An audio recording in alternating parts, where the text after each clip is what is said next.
A Plaguelands Media production. Hey everyone, this is Hugh from Plaguelands Media bringing you another book review, or should I say comic story. This time I'm looking at DCeased. This was a fantastic 6-issue miniseries. There are kind of spin-off series that go along with this, based on what would happen if the DC Universe got zombified. We are continuing our Horror October by looking at horror comics, horror games, horror novels. So, this was, in my opinion, a little darker than Marvel Zombies, but thoroughly enjoyed this one. There are going to be massive spoilers here, so if you don't want to know what happens in the story, you can jump to another one of our videos. They are all equally as awesome as the others. But if you do want to find out what happens in DCeased, sit back, relax for the next episode of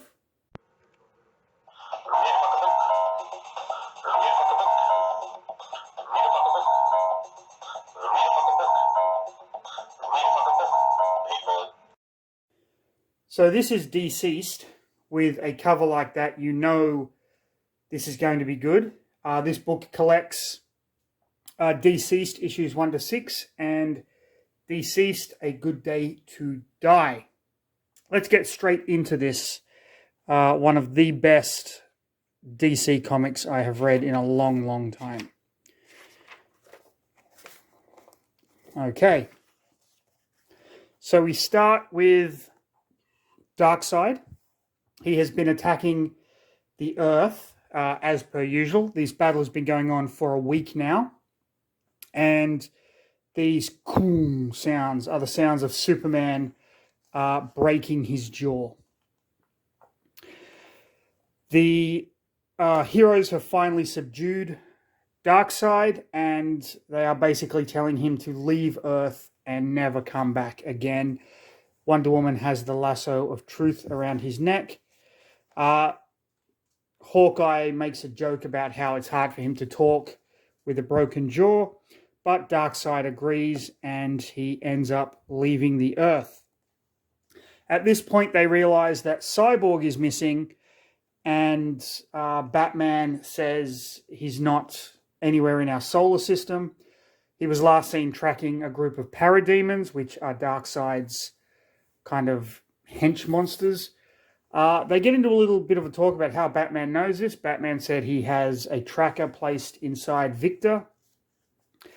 The rest of the Justice League are a little kind of weirded out by this. But this is something that Batman does a lot of the times in comics. Pardon me. He devises ways, especially in the Tower of Babel storyline in the JLA comic. He devised ways to take down each of the Justice League members if the need should come to that. His rationale behind putting a tracker on Victor is that Victor is basically a living weapon. So we move to Apocalypse, where DCeased, who is Darkseid's kind of torturer, has Cyborg. So they've captured him and they've brought him back to Apocalypse. Now, the whole point of doing this is that Darkseid was after the second half of the anti-life equation, something that he's always kind of going on about. At this point, Victor is kind of mocking DCeased, mocking Darkseid, and kind of acting tough. So after Darkseid reveals that he has the second half of the anti-life equation, he orders DCeased to cut out Cyborg's tongue. And that's when you know that this comic is kind of ramping up to the next level here. I mean, you can just see he's spitting up blood and everything. So Darkseid reveals his plan. He wants to put the anti-life equation into Victor, send Cyborg back to Earth, and basically, you know, that's going to kind of destroy everything. DCeased says there is a chance that Cyborg is going to die, to which Darkseid summons the the Black Racer, who is effectively Death in the Speed Force, in order to make sure that Victor doesn't die. The plan, of course, goes awry, and Darkseid gets infected. Victor is sent back, and Darkseid just kind of goes absolutely nuts. So he gets infected with this anti-life equation. And what does he do with it? He goes into the heart of Apocalypse and completely destroys it. At this point, Cyborg comes back to Earth using through the mother box. They send him back. And when he comes back to Earth, he is immediately connected with the internet. So what happens is this anti-life equation, this virus, spreads into the internet. And so anyone looking at a screen that is connected to the internet, social media, whatever, immediately gets infected with the anti-life equation. Victor tries to shut it down, but ultimately he is too late to do this. Very much like the Stephen King novel Cell, where anyone that was using a cell phone when the kind of signal came through goes crazy. It's very much the same thing here. And everyone just starts to go completely feral and nuts. At this point, Superman goes to see Scott Free and Big Barda. They are a married couple. Scott is the son of one of the New Gods who was actually raised on Apocalypse under Darkseid's care, which obviously Darkseid, being the prick that he is, didn't do anything. Superman is like, we think Victor's there. And Scott and Big Barda say, if we can get him out of there, we will, because Scott's ability is escape. He's kind of an escape artist. Superman hears a ton of screaming and leaves them to it. He arrives downtown to see everyone kind of flipping out, and he suddenly worries for Lois and his son, John. Lois is in their apartment looking for her cell phone, while John and Damian Wayne are playing video games, not connected to the internet, so don't worry about that. They make some jokes that Damian should find the phone because he's the son of the world's greatest detective, but then John has X-ray vision. So there you go. John, of course, being like the new Superboy. He finds the phone, and as he's about to give it to Lois, Superman bursts in and blows up the phone, knowing exactly what is kind of going on at this point. Batman in the Batcave is watching all of these monitors. His security network is keeping the virus out, like his firewalls and whatnot, but he is kind of seeing everything and learning through the computer how many people are in fact infected. So he shuts down the mansion with an electromagnetic pulse that he had set up for this kind of problem. At this point, Damian is trying to get a hold of Bruce, but he can't. He's starting to get worried. Lois is kind of calming him down. Superman is basically being the voice of reason, telling Bruce everything's going to be okay. He can look after himself. Batman goes up to Wayne Manor from the Batcave, and he sees Alfred up there, and there's a feral Dick Grayson as Nightwing, who has clearly been infected by this anti-life equation, or this version of it. So he and Batman fight. He tells Alfred to run, get the fuck out of here. But during the fight, he is bitten. And we will have to see what happens. The art in this is absolutely phenomenal. Just gruesome, gory. Absolutely love it. Aquaman comes across this derelict ship. He's looking to help whoever is trapped inside, but when he opens the door, he can see that they are all infected. He fights them off, jumping into the ocean, but they follow him down into the water where their blood mingles with the water itself. At this point, we see Metropolis is pretty much burning, and Lois decides we need to head to the Daily Planet. It's safe there, and we can kind of rally our forces. In Gotham City, Harley Quinn and Poison Ivy, who are kind of a couple, which has been established in the comics and whatnot, in the animated series and everything like that. So Harley is telling Poison Ivy she has to do this thing on her own. Poison Ivy's like, I want to go with you. She's like, that's very romantic and whatnot, but I have to do it on my own.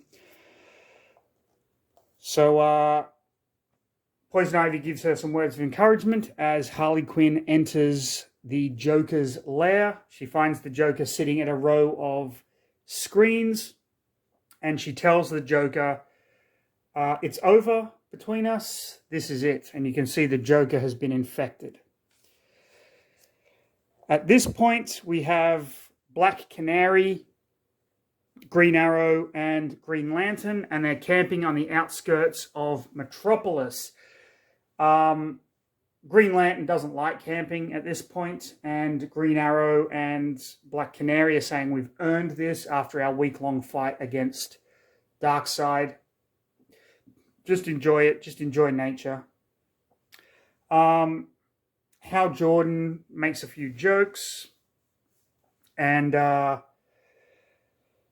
ends up going away, and Green Arrow mentions, he's using his phone, which we know is a bad sign at this point.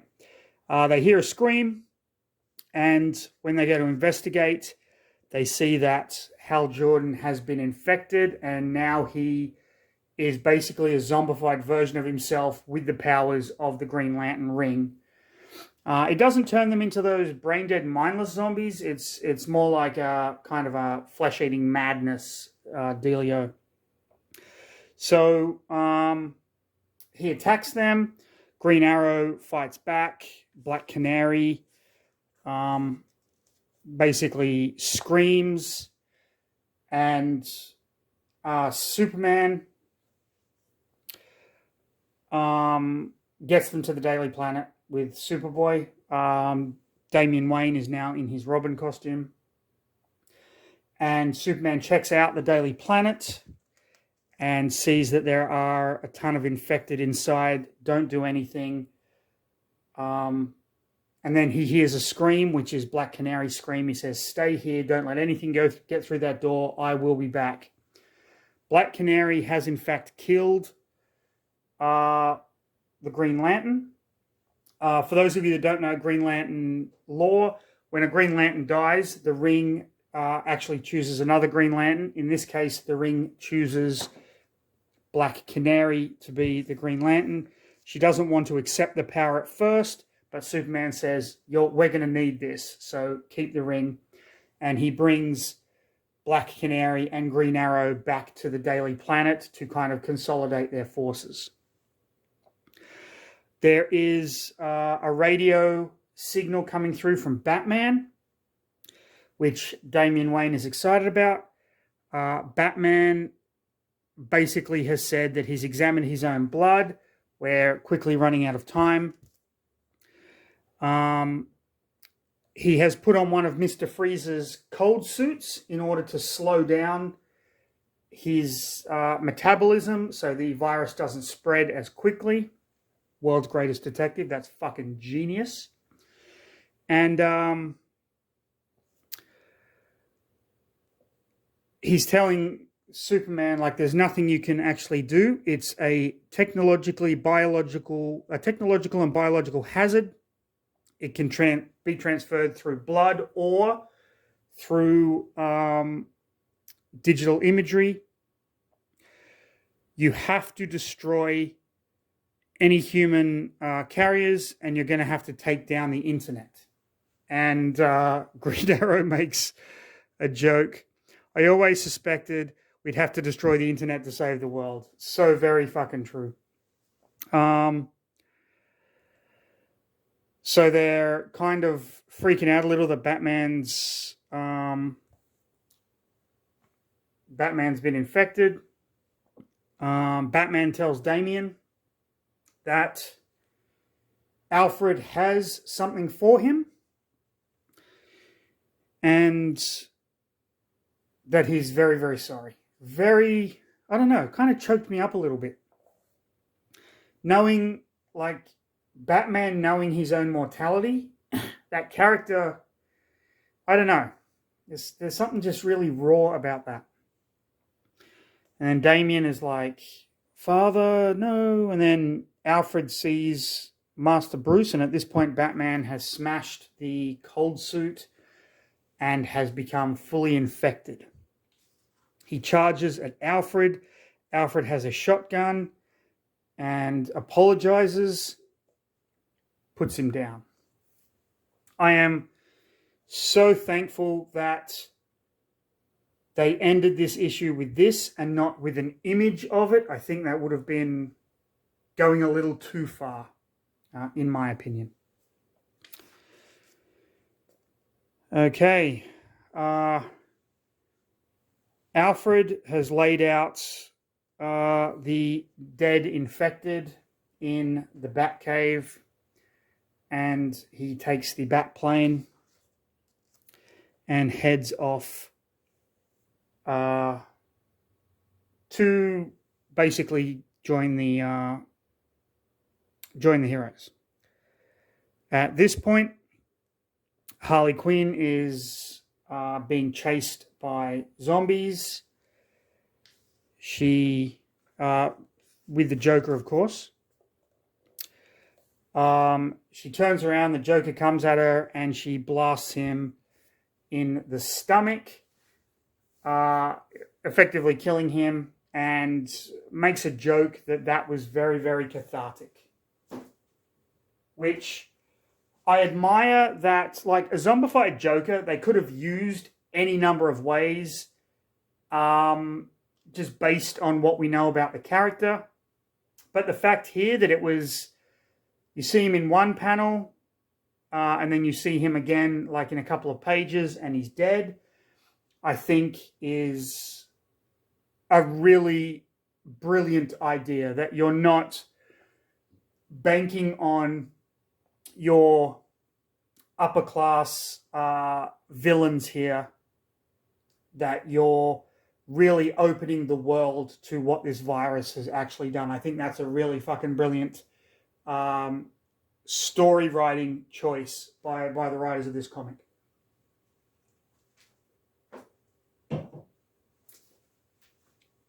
So Harley, after having killed the Joker, who we know their relationship is toxic and abusive, finds herself being chased by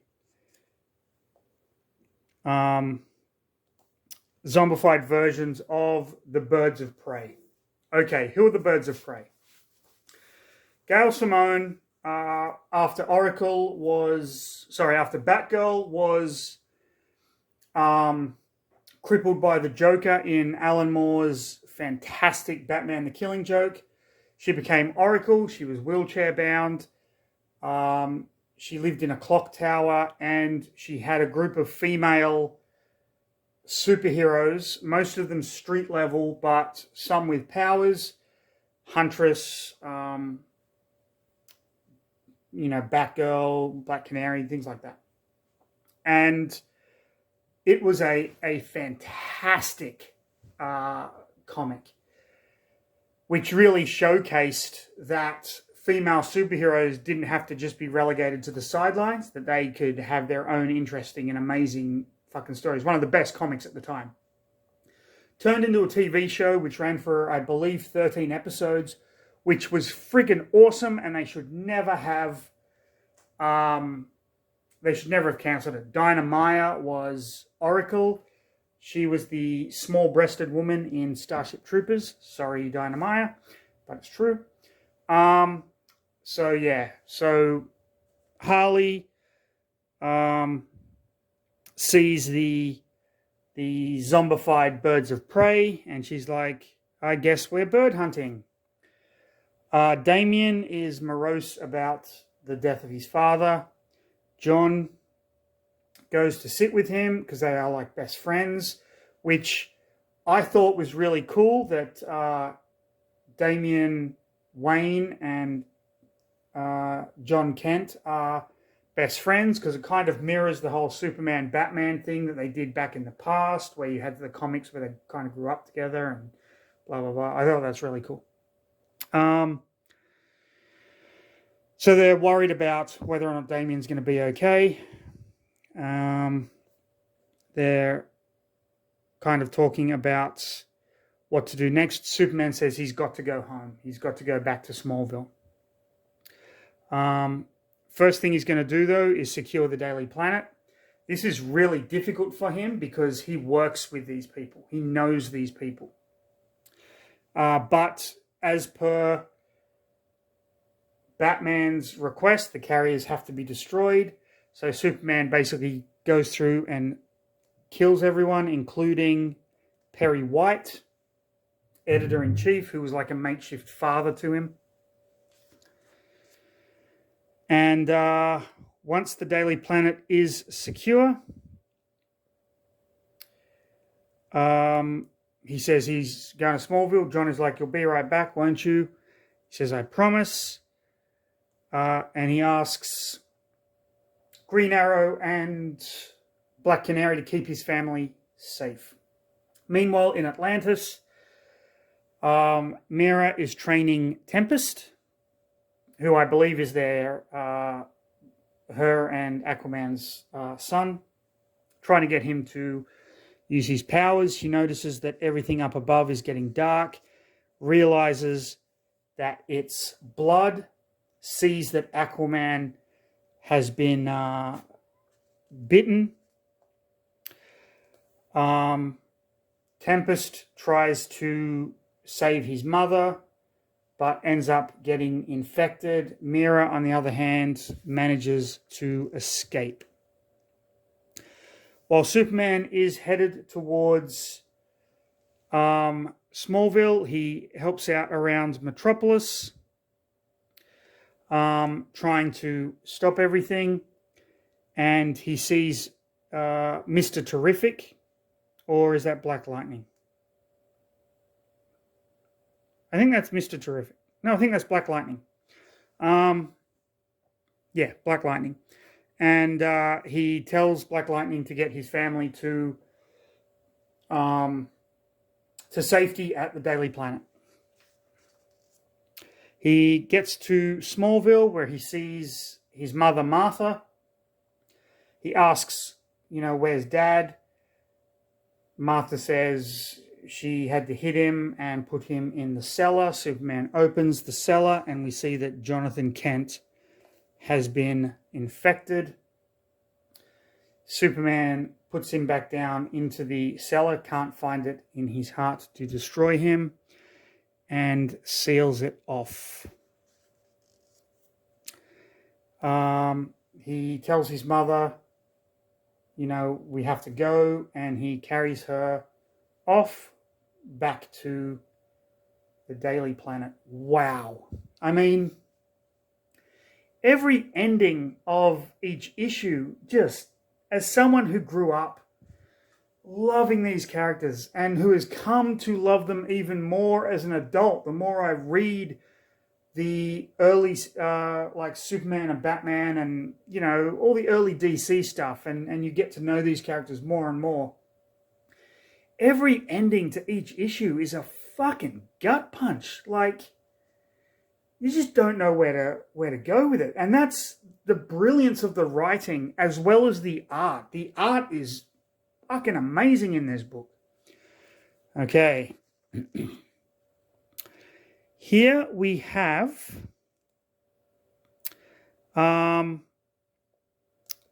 in Cadmus Labs, I forget this character's name, but Captain Atom, I think it is. He is basically a living nuclear bomb. So they have one of the infected at Cadmus Labs, and they've sent Ray Palmer, who is the Atom, inside to find out how the virus works. They have a plan to use Captain Atom to basically destroy like things if the need should arise. So Captain Atom goes out and he starts basically nuking all of these infected, effectively like killing them. However, we find out that while the Atom was inside the infected and was researching the virus, the Atom himself got infected. He came out and he went inside of Captain Atom and is now forcing him to lose control. Superman returns to the Daily Planet with Martha. They realize that Jonathan isn't with them and they all kind of mourn. Green Arrow questions how has Superman not been infected since he's been looking at screens and everything, and he reveals that he's been using his X-ray vision the whole time.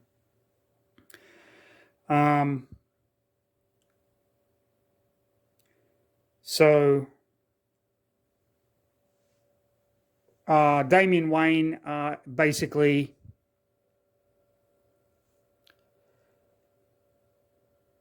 wants them to go out and find kind of more people, more heroes. They use the analog equipment in the Daily Planet to kind of get the word out to other heroes that we are consolidating at the Daily Planet. There are people that are listening in. We have the Teen Titans, Hawk Girl, even Lex Luthor gets the message. At this point, Mira goes to Themyscira. Wow, that rhymes, really creepy. To ask, can they open the island as a refuge for survivors, basically. So Superman and Black Canary, Green Lantern Black Canary, are looking around for more survivors, and they find the Flash, Wally West, and Barry Allen and Wally West, I believe. I could be getting those names wrong. And they have sealed themselves off because they know that if they get infected, they can spread the infection using the Speed Force, and it's going to basically decimate everyone. At this point, Harley Quinn is still fighting the birds of prey. She's not doing a very good job of it, but then she is rescued by Poison Ivy, who tells her, let's go to my domain, Central Park. The green will protect us. Superboy and Lois and Robin start to hear this thumping sound, almost like thunder coming, and they turn and see Giganta, who has been zombified, coming at them to attack. So the heroes start to fight back. I mean, look at that 2-page. That's just gorgeous. As they're fighting back, they see the bat plane. Giganta grabs it, but Black Canary, Green Lantern manages to save it. At this point, Superman with the 2 flashes comes in and manages to take her down.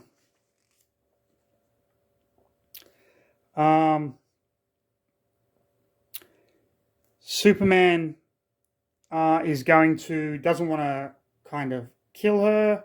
Wonder Woman has no qualms about that, but before she can get the final blow in, Cyborg appears and blows a hole through her head. Wow. Just wow. Now, at this point, Cyborg can talk because it's revealed that his cybernetic body built his tongue back, which is just fucking creepy. And he tells them that they need to talk about what's going on.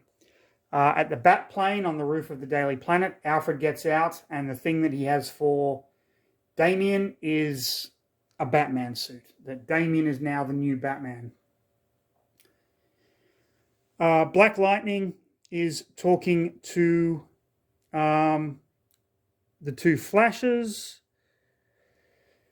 and trying to work out. They're basically trying to work out what to do. He gives them these lenses that will stop the digital imagery from affecting them, warning them that it's going to give them a pretty bad headache.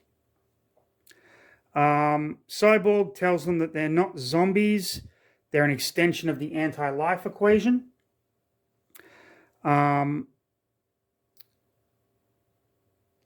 So that they are going to be attracted to basically everyone, that they can't kind of stay there.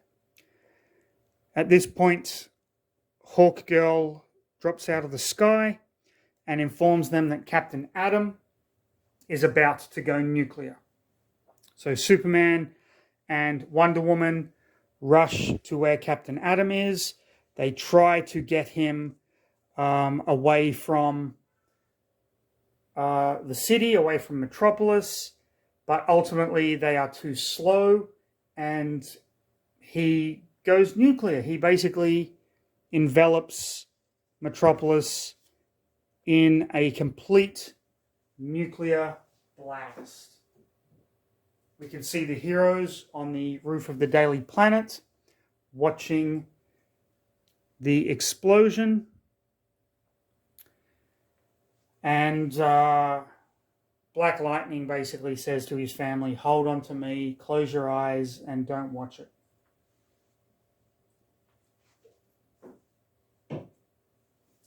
Just utter insanity by this point.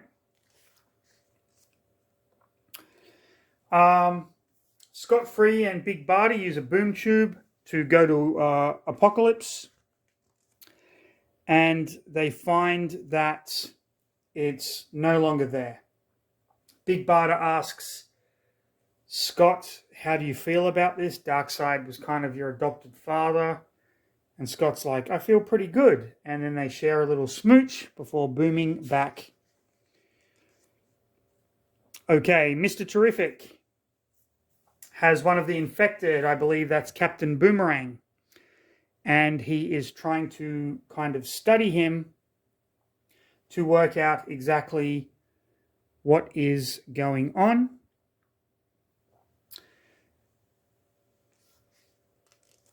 He goes to, so he realizes that they've come back, Big Barter and Scott Free. Okay, so Big Barter and Scott are kind of watching the mayhem outside, and there's a knocking at the door. Big Barter wants to open it. Scott's like, no, it could be anyone. There's another knock. Scott's like, it could be zombies. They ring the doorbell, and whoever it is rings the doorbell, and Big Barter's like, a zombie with a bloody stump wouldn't ring the doorbell, so Scott answers the door, and it's Mr. Terrific. Mr. Terrific decides, after finding out that Apocalypse has been destroyed, he knows that the virus is apocalyptian in its nature, of course. He says it right here. And then They decide that because Apocalypse is gone and we can't go to the source to work out what's going on, we have to use other means. At Cord Industries, Booster Gold and Ted Cord, who is the Blue Beetle, realize kind of what is going on.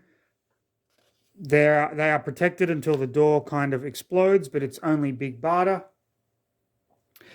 And they've been fighting the zombies kind of outside. Mr. Terrific is using his gadgets and gimmicks and whatnot. They are kind of happy to be reunited, especially Blue Beetle. And they're kind of here because Booster Gold has a time machine. Booster Gold, of course, is from the future. He stole a time machine and came back into the past to basically put down supervillains before they did anything so he could be a hero. So he's kind of cheating a little bit. So they take the Blue Beetle's ship and they are kind of flying to where the time machine is. They talk about going and getting the Justice League, and Mr. Terrific is like, you know, those guys have so much power. Do you really want to be around them if any of them turn? So they're just trying to save humanity. In Liverpool, in England, we see John Constantine being chased by a horde of zombies. He jumps into his car, tells his driver Chaz to start the car, realizes that Chaz has been turned into a zombie, and ends up setting him on fire to kill him. And then he manages to get into the front seat and starts driving the car himself, but he quickly crashes because he doesn't know how to drive. And then he sees that the heroes have come here to find him specifically. They want him to use his magic to kind of save the world.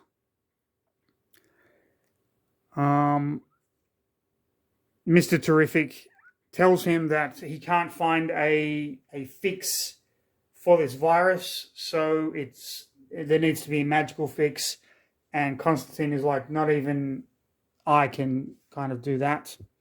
So he leaves and they leave disappointed, of course. This is when they come up with the idea to use Booster Gold's time machine. So I got it a bit backwards before. So it was the magic first, now the time machine. So they head to where Booster Gold has hidden the time machine. And it is with fire and ice. But fire and ice have been turned. So the heroes have to basically fight their friends, which they end up doing. A horde of zombies come. Big Barda and Scott say, we will hold them off. You go and do what you have to do to save the world. They embrace one last time before they are overrun by zombies, thus killing Big Barda and Scott free. Booster Gold, Ted Cord, Blue Beetle, I should say, and Mr. Terrific race into where the time machine is. And they see one of the Linear Men, who is there to police time travel. And he basically is here to arrest Booster Gold. At this point, Constantine is in the Oblivion Bar. Only magical entities and magic users can drink here. And he's just contemplating the end of the world. Did he make the right decision? no, he didn't. He's going to go and help his friends. At which point he appears behind the Linear Man, headbutts him, and they're like, "We knew you're a hero." Constantine says, "I'll hold him off. You go and do what you need to do." At this point, Big Barda, who has been turned, bursts through the door, grabbing Constantine. Mr. Terrific knocks her out of the way, but is ultimately ripped in half by Big Barda. Booster Gold, who is injured,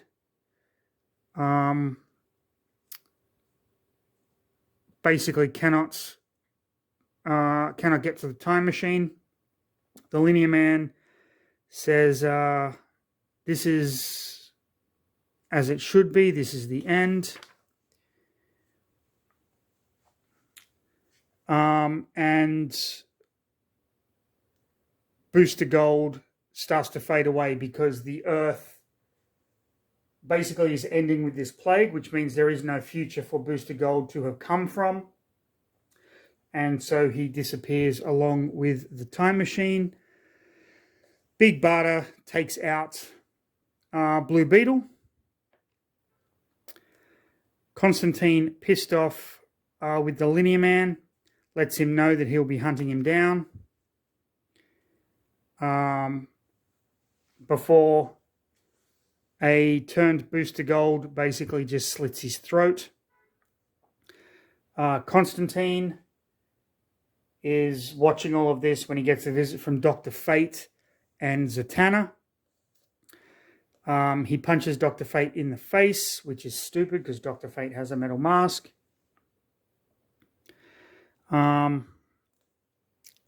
They basically tell him that there's nothing that they can do at this point.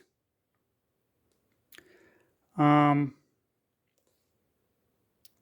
world is basically ending. And Constantine, in his defiance, says, "No, it's not. The world will end when I say it will fucking end." Superman and Wonder Woman are looking over the ruins of Metropolis, now decimated by the nuclear blast. They head back to the Daily Planet, only to find that Green Lantern, Black Canary, has saved it in a protective bubble. Lex Luthor, basically falls to his knees in front of Superman now that Metropolis has been fully destroyed. A really touching kind of moment. They start to take out the internet. They start to take out satellites, things like that. At this point, they agree to open Themyscira, and to make it larger, Superman and Wonder Woman and some other heroes move land masses from the seafloor up to connect to the island to make it larger for the refugees. Back in Gotham, Green Arrow, the new Batman, Damian, and Green Lantern decide to head into the Green to ask Poison Ivy to take in refugees as well. That's the only way that they can protect the uninfected people. As they go in there, Killer Croc, who has been turned, kind of attacks them. The vines kind of pin the heroes, but they make a plea with Poison Ivy, and Harley kind of convinces her to do the right thing. Poison Ivy says, "I'll take in the refugees, but if any of them harm a single plant, they'll be killed," and they accept those terms. Okay, so Fortress of Solitude, all the heroes have kind of gathered. Luthor and Cyborg are trying to work out what to do. They kind of agree that the world is over, that it's inevitable. Lois comes up and just punches Luthor in the face, something we've been wanting to see for a long, long time. And they ultimately decide that they are going to build arcs to get people away from the Earth, to find somewhere else to live. They transport people to the Green. They transport people who are uninfected to Themyscira for protection. And they kind of start to work towards this goal of kind of rescuing people. Then they start to hear a noise, a buzzing noise that kind of gets too much. And we find out that Martian Manhunter has been infected. He basically blasts Luthor in two and manages to infect the Flash, Barry Allen. They take him down, but Barry Allen has fled. He is infected, which means he is capable of infecting everyone in the world. The other Flash wants to go after him. Superman stops him and says, no, if you're turned as well, it could be bad. I'll go and get him. The Flash is kind of running, just infecting everybody. Superman realizes that he's not going to be able to chase him. The Flash is too fast, so he decides to intercept him instead. As the Flash is running around the world, Superman comes in from the other direction and flies straight through him. However, some of the Flash's fingers get stuck in Superman's abdomen. Superman flies off, explains what happened to Barry Allen, and then he goes and he speaks to his son, his mother, Lois, and he lets them know that he has been infected. So this is effectively the goodbye. Absolutely heartbreaking. And he flies up out of the earth where he lets the virus kind of take hold. Okay, let's keep going. So with Superman kind of infected,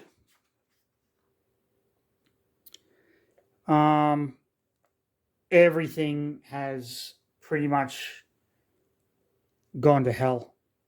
In the Fortress of Solitude, they are trying to work out how to stop Superman. Damian Wayne Batman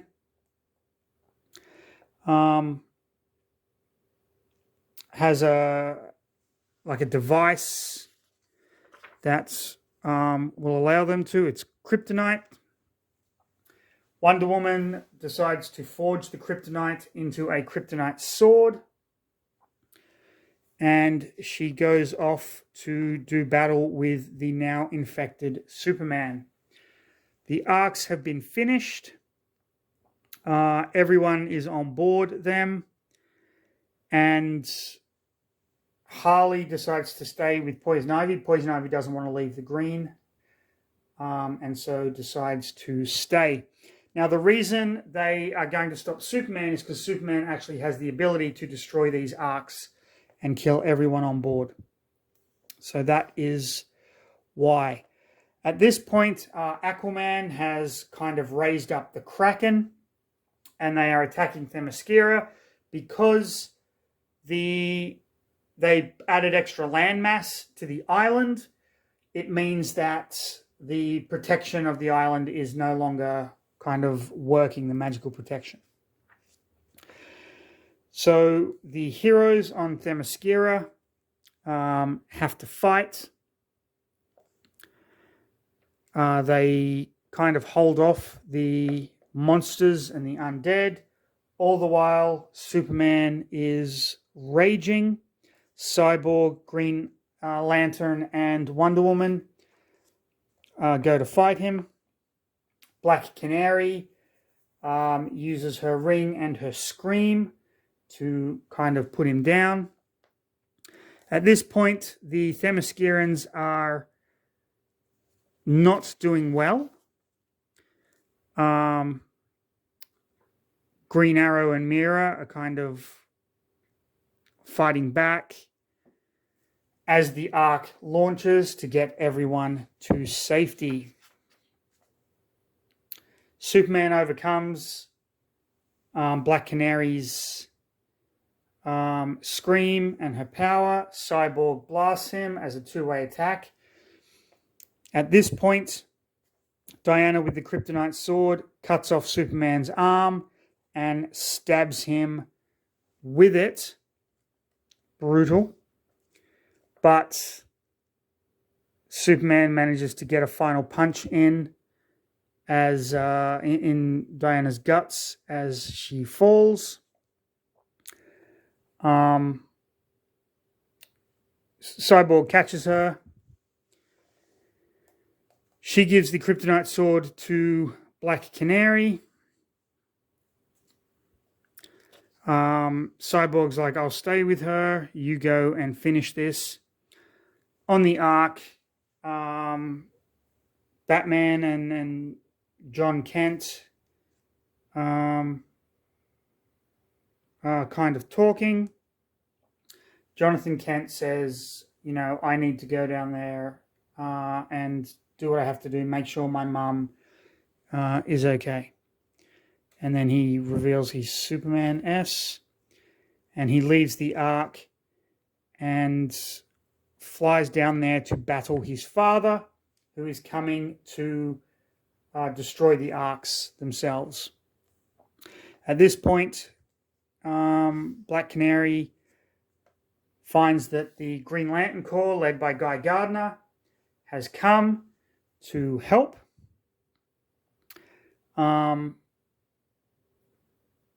Earth has now been quarantined by the Green Lanterns. And we see like Superman getting completely destroyed, blasted into the sun. And that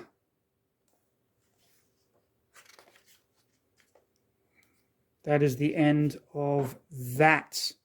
I believe his son flew him into the sun itself. So the Green Lanterns protect the Arks. Back on Earth, Diana has been turned into a zombie, but Cyborg uses her lasso of truth to speak with the virus itself.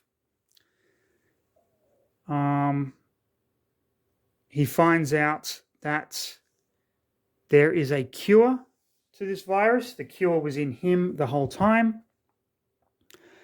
Because of his apocalyptic technology, he realizes that nobody had to die, and that he has to reach the Arks and tell the Arks that there is a cure, at which point Wonder Woman rips his head clean off, so no one will ever know that there is a cure.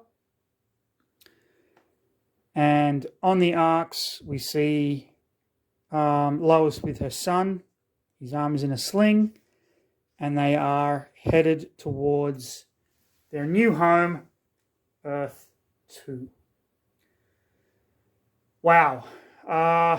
Just wow with this story. It was fucking brilliant. Then we get some awesome covers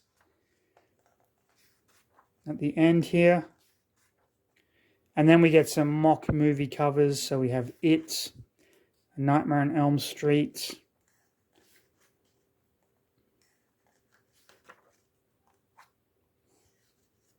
Really cool. Okay. That was DCeased, one of my absolute favorite DC comics, one of my absolute favorite horror comics, one of my absolute favorite zombie comics, right there in a nutshell. If you enjoyed the video, leave a comment. Let me know what you thought of it, or what you thought of the story.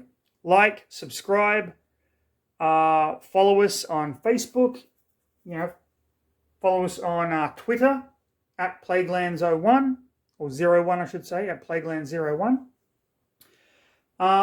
And yeah,